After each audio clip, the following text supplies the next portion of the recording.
As Blake was saying earlier, 67% of homeschooled students pass college or achieve a college degree well. Or sorry, I'm 67. That was the numbers. If you could read off the numbers one more time, I didn't quite catch them. 66% of homeschool students pass college, and 57.5 of public school achieve a degree. I don't believe that this is this argument can be used because there are significantly less numbers of homeschool students that enter college, just simply because there are a significantly less amount of homeschool children. As we said before, there are only 1.5 million homeschooled in the population in the U.S., which is a considerable amount less than the number of public schools. They also talked about the Helen case. This is simply one case that that she teaches 5 kids at once and also finds the time to take her kids out. I'd like to introduce the idea of unschooling again, in that there are 100,000 students that are no longer receiving an education or not continuing their homeschool education just because their parents either can't do it or they're unable to do it.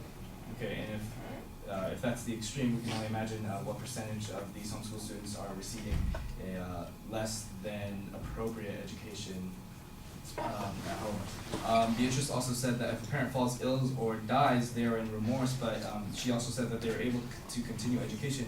I don't see the evidence for this. I believe that this remorse is not so much of a time issue as it is a motivational issue, and that should be taken care of either with a therapist or with time, but I do not believe that it can affect education. I believe that they're indifferent. Beatrice also said that if a student has ADD, a parent can adapt and understand the child easily. I don't believe that this is the case. I mean, teachers are literally taught and geared towards adapting to these students.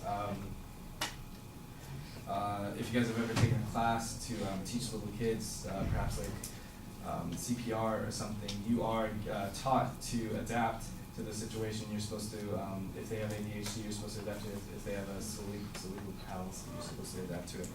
So teachers are, that is their job, to adapt.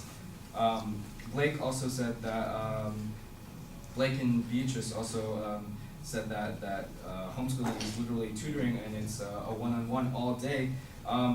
Tutoring is offered by schools all across the U.S., if not all schools across the U.S., and they're almost at all hours of the day. So I believe that, let's see, Beatrice also said that if we ban homeschooling, that there will be no more one-on-one interactions. That is not the case. Like I said before, they offer tutoring sessions all over. They also offer classes that help specific topics such as math, or those are generally found after school. Let me see. Blake also introduced life skills for homeschooling, such as extracurriculars. But how effective is this? I'd like to read up other points. We see that in public schools, there's more than one teacher available to teach various subjects apart from the class teacher. For instance, students have different teachers appointed for foreign languages, arts, music, which keeps up the child's interest. I do not believe that one parent, I may be wrong, but I forget where I was going with that. Let's see. Oh, Beatrice also said that the parents must obtain credentials. I'd like to know where they attain this, and how do they find the time? If at least one parent must be a full-time teacher in order to.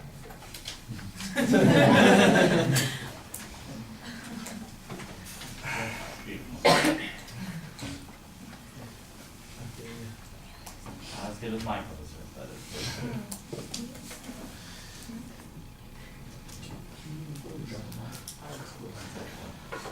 I should have did that with my pencil.